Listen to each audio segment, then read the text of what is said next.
વર્તુળના કેન્દ્ર, ત્રિજ્યા અને વ્યાસને ઓળખે છે.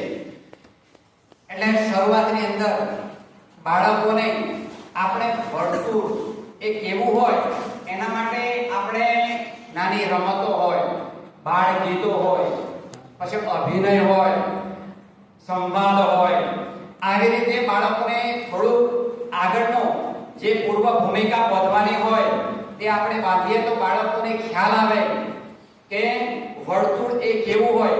એના માટે હું એક ગીત ગવડાવીશ, આપ ગાઈ શકશો બરાબર ને?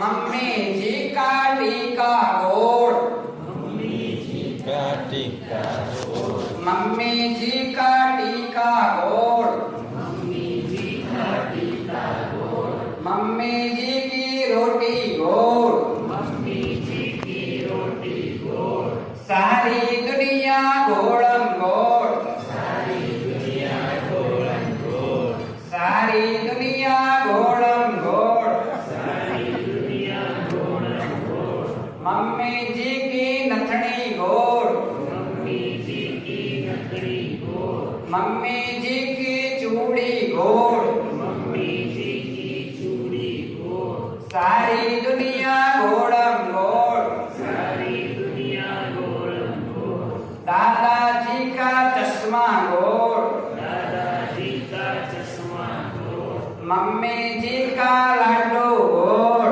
मम्मी जी का लाडू गोल, सारी दुनिया गोलम गोल. सारी दुनिया गोलम गोल.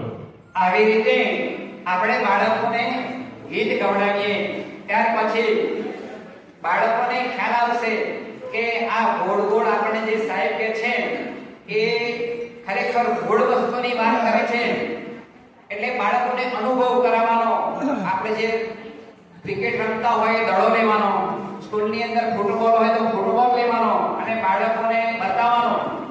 થોડી ઘણી રમત રમી અને કહેવાનું કે આ જે દડો છે એનો આકાર કેવો છે, તો બાળકો કહે છે કે ગોળ ગોળ છે. બાળકો શું કહે છે? ગોળ ગોળ છે. આવી રીતે બાળકોને એ અનુભવ કરાવવાનો કે આજે ગોળ વિશે કંઈક આપણે શીખવાનું હશે. પછી એ વિશેની પ્રવૃત્તિઓ કરાવવાની. જે ઠીકરી દાવ રમતા હોય, ગેમ રમતા હોય, કુંડાળો દોડીને આપણે ઘણી બધી તમે મોબાઈલની અંદર જોઈએ છે ગેમો હોય ગોળાકાર, પછી એની અંદર અંકો લખેલા હોય એ પણ રમાડી શકીએ બાળકોને. પછી જે ઠીકરી દાવ હોય એ પણ આપણે બાળકોને રમાડી શકીએ. પછી એટલી લંગડી રમે છે એની અંદર પણ જે બાળકો હોય